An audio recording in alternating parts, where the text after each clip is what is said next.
Hi, this is Gerhard Ritter, and welcome to my watercolour demonstration of a painting of a young dark-haired girl. I sketch in as usual with a 2B pencil, and keeping in mind this is not a finished drawing I'm working on. I'm working on a map that will guide me in my colour placement. I make corrections to my sketch as I go. It's the best time to do your corrections before you start laying in the paint. The underpainting is done with a largish Escoda round Taklon brush. I'm using a mixture of yellow ochre, cadmium yellow, and in this case, alizarin crimson. Work all over your painting. Don't get caught up in the tiny details. I've swapped to a small flat just to blend some of the edges. I'm also adding a touch of cerulean just under the eyes and in the shadow areas in general. The light is quite warm, so the shadows have to be a bit cooler.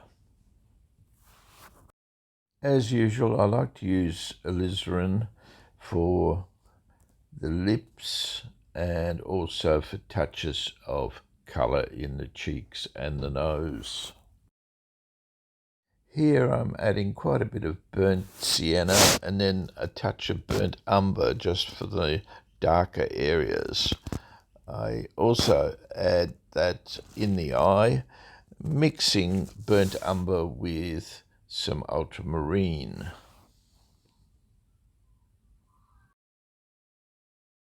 I swapped to a Taklon round again, but a smaller one this time, to add some of the details, the smaller shapes.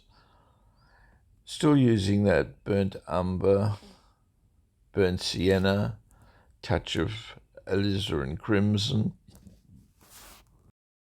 as well as a range of oranges. The facial colours here are a little bit tricky, so gradually building them up layer by layer, keeping in mind that it's going to dry a lot lighter. I like to have hard edges, but with children's paintings, portraits, you do need to try and keep the facial features fairly soft, so there's a fair bit of blending involved. Her dark hair is going to require quite a number of darker and darker layers, so don't get fussed with getting the right shade initially. Here in the clothing, I've used quite a bit of yellow ochre, cadmium yellow, some oranges, and then building up the layers again. As with the hair, don't fuss, just keep working it darker and darker. To accentuate the eyes, I'm using a rigger and more burnt umber and ultramarine, even a touch of alizarin crimson in that mix. For the background, I'm using cerulean and cadmium yellow and let that blend where it wants to. I wanted to put that little bit of a glow behind her.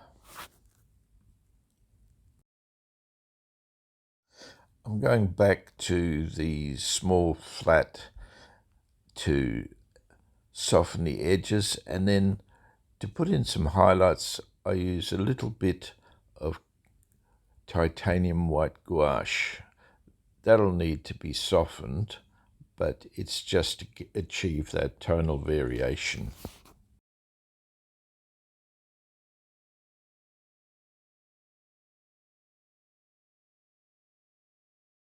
At this point, to stop me fussing too much, I sign the work. But of course, I go back and intensify the colours, trying to achieve more contrast.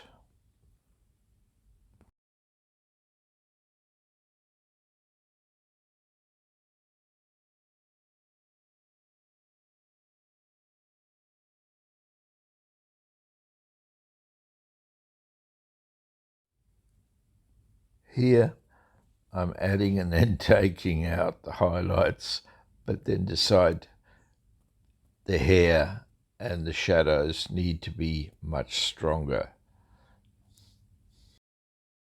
Off camera I've modified some of the colours, but that's about it. Thanks for watching.